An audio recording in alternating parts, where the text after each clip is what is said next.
നമസ്കാരം. എൻസൈക്ലോവിങ്സിന്റെ പുതിയൊരു വീഡിയോയിലേക്ക് എല്ലാവർക്കും ഹൃദയം നിറഞ്ഞ സ്വാഗതം. സംസ്ഥാനത്ത് സാമൂഹ്യ സുരക്ഷാ പെൻഷനും വിവിധ ക്ഷേമനിധി ബോർഡ് പെൻഷനും വാങ്ങുന്ന ലക്ഷക്കണക്കിന് ഗുണഭോക്താക്കളെ ബാധിക്കുന്ന ഏറ്റവും പ്രധാനപ്പെട്ട അറിയിപ്പാണ് ഇപ്പോൾ പുറത്തു വന്നിരിക്കുന്നത്. ജൂലൈ 17 മുതൽ വാർഷിക മസ്റ്ററിംഗ് ആരംഭിക്കുകയാണ്. മസ്റ്ററിംഗ് ചെയ്യാത്തവർക്ക് പെൻഷൻ തടസ്സപ്പെടാൻ സാധ്യതയുള്ളതിനാൽ ഈ വീഡിയോ മുഴുവനായും കണ്ടതിന് ശേഷം മറ്റുള്ളവരിലേക്കും ഷെയർ ചെയ്യുക.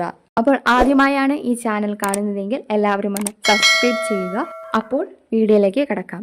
ധനകാര്യ വകുപ്പിന്റെ പുതിയ ഉത്തരവ് പ്രകാരം സംസ്ഥാനത്തെ സാമൂഹ്യ സുരക്ഷാ പെൻഷനും വിവിധ ക്ഷേമനിധി ബോർഡ് പെൻഷനും ലഭിക്കുന്ന ഗുണഭോക്താക്കൾക്കായുള്ള 2026 വാർഷിക മസ്റ്ററിംഗ് ജൂലൈ 17 മുതൽ ആരംഭിക്കും. 2026 സെപ്റ്റംബർ 30 മസ്റ്ററിംഗ് നടപടികൾ പൂർത്തിയാക്കണമെന്നാണ് നിർദ്ദേശം. 2025 ഡിസംബർ 31 വരെ പെൻഷൻ അനുവദിക്കപ്പെട്ടിട്ടുള്ള എല്ലാ ഗുണഭോക്താക്കളും ഈ കാലയളവിൽ നിർബന്ധമായും മസ്റ്ററിംഗ് നടത്തണം. മസ്റ്ററിംഗ് പൂർത്തിയാക്കുന്നത് വളരെ പ്രധാനമാണ്. കാരണം സർക്കാർ രേഖകളിൽ ഗുണഭോക്താവ് ജീവിച്ചിരിപ്പുണ്ടെന്നും പെൻഷന് അർഹത തുടരുന്നുണ്ടെന്നും ഉറപ്പാക്കാനാണ് ഈ നടപടി.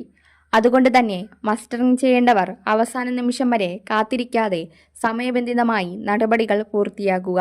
ഇനി എല്ലാവരും ചോദിക്കുന്ന ഒരു പ്രധാന ചോദ്യത്തിലേക്ക് കടക്കാം. ഓണത്തിന് 4000 രൂപ പെൻഷൻ ലഭിക്കുമോ? ഇപ്പോൾ വരെ ഓണത്തിന് 2 മാസത്തെ പെൻഷൻ ഒരുമിച്ച് വിതരണം ചെയ്യുമെന്നോ 4000 രൂപ അനുവദിച്ചെന്നോ സർക്കാർ ഔദ്യോഗികമായി പ്രഖ്യാപിച്ചിട്ടില്ല. അതുകൊണ്ട് സോഷ്യൽ മീഡിയയിൽ വരുന്ന എല്ലാ വാർത്തകളും വിശ്വസിക്കാതെ സർക്കാർ പുറത്തിറക്കുന്ന ഔദ്യോഗിക അറിയിപ്പുകൾ മാത്രം വിശ്വസിക്കുക. സർക്കാർ ഔദ്യോഗികമായി ഓണത്തിന് 2 ഗഡു പെൻഷൻ അല്ലെങ്കിൽ 4000 രൂപ സംബന്ധിച്ച് തീരുമാനം പ്രഖ്യാപിക്കുന്ന മുറയ്ക്ക് ഏറ്റവും വേഗത്തിൽ അത് നിങ്ങളിലേക്ക് എത്തിക്കുന്നത് എൻസൈക്ലോവിങ്സ് ആയിരിക്കും. ഈ വിവരം ഉപകാരപ്പെട്ടെങ്കിൽ വീഡിയോ ലൈക്ക് ചെയ്യുക. കുടുംബാംഗങ്ങൾക്കും സുഹൃത്തുക്കൾക്കും നിർബന്ധമായും ഷെയർ ചെയ്യുക. ഇതുപോലെയുള്ള കേരള സർക്കാരിന്റെ പദ്ധതികൾ, pension, ration card, PM Kisan, ഓണക്കാല ആനുകൂല്യങ്ങൾ തുടങ്ങിയ ഏറ്റവും പുതിയ ഔദ്യോഗിക അറിയിപ്പുകൾ അറിയാൻ എൻസൈക്ലോവിങ്സിന്റെ ചാനൽ സബ്സ്ക്രൈബ് ചെയ്ത് ബെൽ ഐക്കൺ അമർത്താൻ മറക്കരുത്. അപ്പോൾ അടുത്തൊരു വീഡിയോയുമായി വീണ്ടും കാണും വരെ ഗുഡ് ബൈ.